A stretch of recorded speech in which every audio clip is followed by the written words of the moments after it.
de la conférence épiscopale du Congo, Congo. le CNCO. Je reçois le billet d'avion. Je prends mon avion à Brazzaville le 11 septembre 1959 et je me rends à Lille, en France. Donc j'arrive à Lille, en France, à la Cato, à l'Université catholique de Lille. Je suis conduit à la faculté de médecine chez les doyens. Et comme il n'y avait pas d'équivalence, l'équivalence n'était pas encore établie entre le diplôme francophone et le diplôme congolais, belge, délivré par, n'est-ce pas, le belge. Et en ces moments-là, on me dit, bon, monsieur, en attendant que nous puissions régler votre problème, vous allez entrer en première année de médecine. Alors, professeur, je reviens encore à vous. Oui. Mémoire d'un peuple, c'est aussi l'analyse comparée. Vous avez soulevé quelque chose d'important en parlant qu'il n'y avait pas encore d'équivalence à l'époque. Alors, je vais un peu actualiser cela. Est-ce que les mêmes problèmes continuent à exister jusqu'à aujourd'hui? Les diplômes universitaires congolais à l'étranger? Oui, le même problème subsiste. Vous savez qu'on nous impose actuellement le système anglo-saxon de licence et maîtrise, master. Mais en réalité, ça existe chez nous. Les graduats, c'est exactement les bachelors américains. Notre licence, c'est les masters. Mais il y a beaucoup de Congolais qui ne comprennent absolument rien sur ce système et on nous impose maintenant ces systèmes, n'est-ce pas, anglo-saxons. Et donc, c'est parce que les dirigeants congolais ne sont pas capables de s'expliquer devant, n'est-ce pas, les instances internationales pour leur faire comprendre que c'est le même système, n'est-ce pas, qui est appliqué, n'est-ce pas, au Congo. Et nous héritons d'un système belge. Voilà. Je ne comprends pas pourquoi ça pose problème jusqu'ici. Exactement. Alors, nos études sont dénigrées en quelque sorte, mais en réalité, c'est une erreur parce que nous n'avons pas de défenseurs. Nous avons de très bonnes études, de très bonnes écoles dans notre pays et nous avons de très très bons professeurs. Alors, vous êtes à Lille pour faire maintenant la médecine. Non, en France, à Lille, hein, à Lille, exactement, pour faire maintenant la médecine. C'était ça. Il y a le problème d'équivalence ici et la suite. Bon, alors, la suite, on me demande donc d'aller faire la biologie, la chimie et la physique, c'est-à-dire en première année, n'est-ce pas, de médecine, en attendant que le problème d'équivalence soit résolu. Ce problème sera résolu, n'est-ce pas, après la crise congolaise, après la crise de l'indépendance, grâce, n'est-ce pas, à l'OMS, on va établir, n'est-ce pas, des équivalences. Mais en attendant, on m'a demandé d'aller en première année de médecine. Alors, quand je suis arrivé là-bas, je me suis trouvé âgé par rapport au bachelier français. Petit français qui était là. Petit français. Alors, en me promenant... Mais toujours avec votre petite taille, hein? Oui, en me promenant à l'université, je vois là-bas École supérieure de journalisme. Alors, je me suis rappelé que j'étais quand même journaliste en partant, n'est-ce pas, du Congo. Je me suis renseigné, on m'a donné des conditions, il fallait réussir le concours, n'est-ce pas, d'admission, et je me suis présenté, n'est-ce pas, à ces concours. On avait besoin de 30 étudiants, mais 150 participants. Exactement. Et vous avez fait partie des 30 qui ont réussi. Je me suis trouvé dans le lot des 10 premiers. Les 10 premiers. Non seulement les 30, mais des 10 premiers. Des 10 premiers. Et en ce qui concerne l'histoire, j'étais premier. Ah, là ça devient...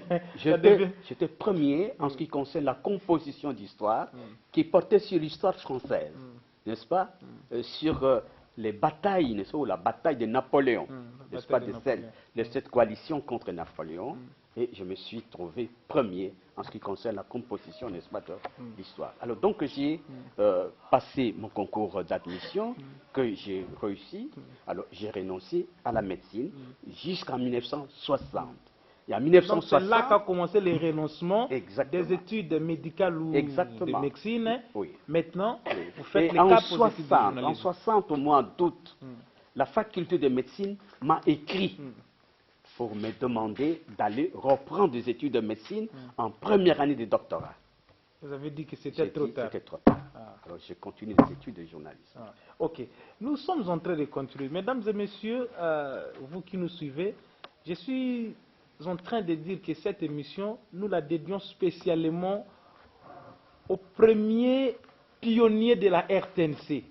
Et à la fin, je vais formuler comme ça une demande à l'honorable Christophe Kolomoni, qui pourra quand même voir un peu? Est-ce que nous ne pouvons pas organiser une journée à la RTNC où on se souviendrait de tous ceux-là qui ont fait qu'aujourd'hui nous soyons ici sur ce plateau, hein, parce qu'ils existent encore.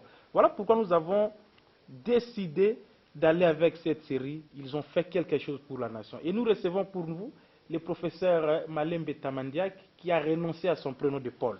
Alors, patriarche, un peu avant de vous envoler pour l'Europe, vous obtenez d'abord le visa au ministère des Affaires étrangères. Ça se passe comment? Ça a été vraiment avec je ne me suis pas occupé de visa. Ah.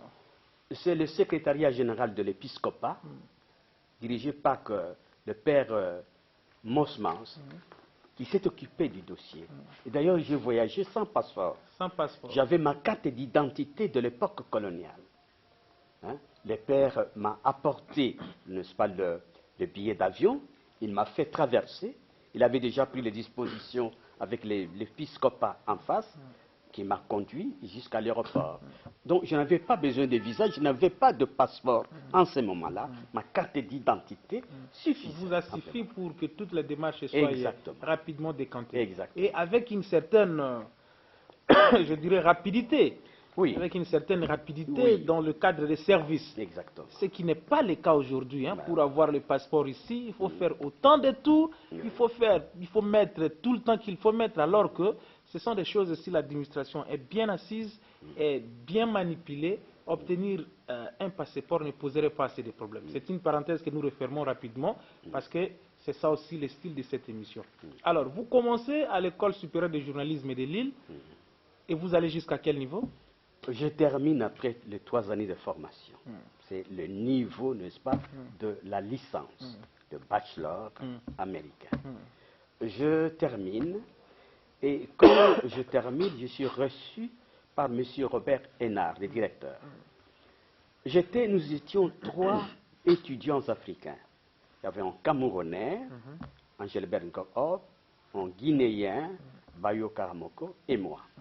Mais j'étais sur les 30 étudiants de l'école, j'étais le premier à terminer tout, et les mémoires et les examens. Alors, le directeur m'a reçu chez lui et nous avons parlé de l'avenir. Il m'a déconseillé de venir au Congo. Pourquoi? Parce qu'il y avait une grande crise au Congo et il estimait que la formation que j'ai reçue en Occident ne me permettait pas politique, hein? Voilà, ne me permettait pas de m'adapter à la situation politique actuelle du pays. Et que je devais, de l'époque du pays. Exactement. Et que je devais passer quelque temps encore, n'est-ce pas, avant de retourner au pays. Alors, il m'a dit ceci, il a ajouté ceci, que pour vous les Africains, pour vous les ressortissants du tiers-monde, qui faites les sciences sociales, les sciences humaines, la meilleure façon de se former, c'est de rester dans vos pays. Parce que les sciences sociales, les sciences humaines, n'est-ce pas, sont produites par la culture de chaque peuple. Et vous venez ici en Occident, vous étudiez les sciences sociales en rapport avec la culture occidentale. Vous comprenez les libertés publiques dans le cadre de l'Occident. Mais quand vous allez rentrer dans vos pays, vous devez encore vous réadapter à votre culture. Alors, la meilleure façon, c'est de vous faire former dans votre pays. Et ceci concerne spécialement le journaliste. Donc, il m'a mis en tête l'idée de former le journaliste au pays même. Au pays. Voilà. Alors, prof Patriarche, nous sommes en train de continuer.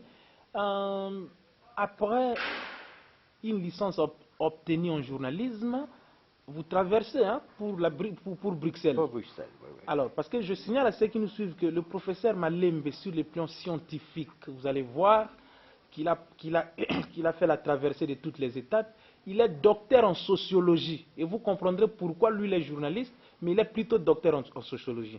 Il a une licence en journalisme, une licence en relations internationales, une licence en sciences... En anthropologie. En anthropologie. Qu'on appelait ethnologie. Ethnologie. Voilà, nous avons eu ce cours en première licence. Alors, vous allez à Bruxelles. Quoi faire? Et qu'est-ce qui s'est passé?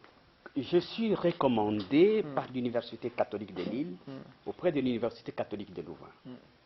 l'Université catholique de Louvain me recommande auprès du ministère belge de la coopération en vue d'une bourse d'études. Le ministère de la coopération refuse, estimant que je tenais déjà un diplôme universitaire, je devais me mettre à la disposition du pays. Alors, Louvain m'accorde quand même une bourse et je reste à Louvain en relations internationales où j'ai fait la connaissance de mon condisciple Nguz Karlibon. Ancien premier ministre. Exactement. Oui.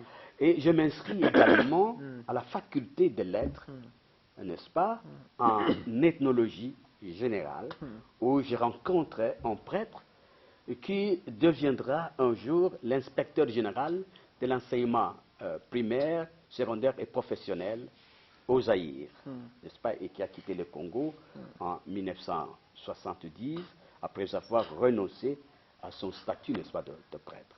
Et donc, j'ai fait ces études, j'ai fait la licence en relations internationales et la licence en ethnologie, que l'on appelle aujourd'hui, n'est-ce pas, anthropologie sociale et culturelle. Alors, professeur, vous deviez faire plutôt directement une thèse en communication et en journalisme. Oui. Qu'est-ce qui se passe? Vous êtes allé faire plutôt défendre une thèse en sociologie. Oui. Ben, à l'époque, en France, nous n'avions pas de doctorat en journalisme. Mais on avait un doctorat en communication sociale. En communication sociale. À Louvain. Alors, à l'époque, d'ailleurs, on ne comprenait pas tellement bien le concept de communication sociale. C'est un concept que l'Église catholique aime beaucoup et que l'Église catholique a imposé à d'autres universités. Alors, moi, je ne voyais pas très clairement, n'est-ce pas, cette dimension-là. Alors, je n'ai pas voulu faire une thèse en communication sociale. J'ai préféré faire une thèse dans d'autres disciplines. En sociologie notamment. Alors, une parenthèse, vous arrivez à Bruxelles. Oui. Vous avez fait connaissance avec Mobutu aussi. Oui. C'était pendant la période, le président Mobutu, c'était pendant la période de la préparation de la table ronde. La table ronde, oui. De la table ronde. Ça se passe comment? Oui. Parce que vous me disiez que vous avez aussi envie de participer à cette table ronde-là. Quand il y a eu table ronde, j'avais cru que la société civile pouvait participer à cette table ronde. Alors j'ai quitté la France, je me suis dit c'est un moment historique pour notre pays, et il faut que je puisse participer à la table ronde. Alors là, vous étiez déjà de la diaspora. Exactement. Quand je suis arrivé à Bruxelles, je suis allé au service de protocole, là on m'a fait savoir qu'il fallait être délégué d'un parti politique, et qu'il n'y avait pas de société civile participante à la table ronde. Alors j'ai pris contact avec des hommes politiques congolais comme Kamita Toklikofas, comme Wens, et j'ai vu également, n'est-ce pas, le journaliste Debanzi, Mobutu Sese Seko. Lui aussi voulait participer à la table ronde, mais on ne l'avait pas accepté parce qu'il n'était pas délégué du MNC, Lumumba. Oui. Mais il a eu la chance plus tard de participer à la table ronde économique, à laquelle je n'ai pas participé. Donc c'est à ce moment-là que j'ai fait la connaissance de Mobutu, dont je connaissais par ailleurs les écrits au Congo même, dans Actualités africaines. Actualités africaines. Et je rappelle à ceux qui nous suivent que, parce que nous sommes à l'émission Mémoire d'un peuple, Debanzi est le pseudonyme du président Mobutu quand il était encore journaliste. C'est sous ce pseudonyme-là qu'il signait ses articles, de presse. Et d'ailleurs, de Banziville, c'est Badolité. C'est Badolité. Donc il voulait tout simplement dire qu'il était de Badolité. De Banzi. Oui, de Banzi. Alors, vous faites connaissance de toutes ces personnalités, mais aussi, Tshisekedi qui vous réclamait à un moment là. Oui. Quand je termine mes études en 64, quand je termine mes études, j'avais 3 diplômes universitaires. Alors je ne savais comment m'orienter et je me suis décidé à embrasser la carrière académique. Et c'est ainsi que par le canal de certains amis, j'ai été mis en contact avec M. Étienne Tshisekedi, directeur général de l'École nationale de droit et d'administration. Ah, voilà. Là, nous sommes en quelle année? En 64. En 64. Oui. Mais nous ne nous sommes pas entendus. Parce que lui voulait que je rentre au pays pour enseigner directement à l'ENDA. Donc c'est ce que Tshisekedi voulait, que vous puissiez rentrer au pays pour enseigner directement. Vous n'avez pas voulu ça? Je n'ai pas voulu. J'ai dit non, je dois rentrer au pays comme docteur à thèse. Je refusais. J'ai refusé. Alors le problème de bourse va être indirectement résolu par les canaux de la communauté économique européenne. Alors, Patriarche, nous sommes en train d'évoluer avec l'émission, mais vous êtes le tout premier dirigeant congolais, noir s'il faut le dire, à diriger cette maison qui vous accueille aujourd'hui. Et dans une anecdote, vous me disiez que dans ce beau studio, réflexionner, c'est ici c'était né certaines cérémonies de Kaïlié, la cérémonie de la rentrée académique de l'ISTE. Oui. Je me suis introduit dans cette maison et à l'information en 63, au mois de mars. J'étais étudiant à Louvain, j'étais très fatigué. La RTNC naissait encore. Oui, j'étais très fatigué et j'ai pris un mois de congé. Je suis arrivé à Kinshasa au mois de mars et immédiatement j'ai fait la connaissance de M. Topuz, n'est-ce pas, qui était expert de l'UNESCO auprès du ministère, n'est-ce pas, de l'information et qui était chargé, n'est-ce pas, des stages de journalistes. On appelait ça à l'époque au commissariat. Voilà, au commissariat. Alors, quand je suis arrivé, j'ai fait sa connaissance, il m'a demandé de l'assister, n'est-ce pas, comme l'un des animateurs de stage. Et donc, je me suis installé à côté de M. Topuz, nous étions donc à 3, Saint-Victor haïtien, lui-même, M. Topuz, et moi-même. Nous avons reçu le deuxième groupe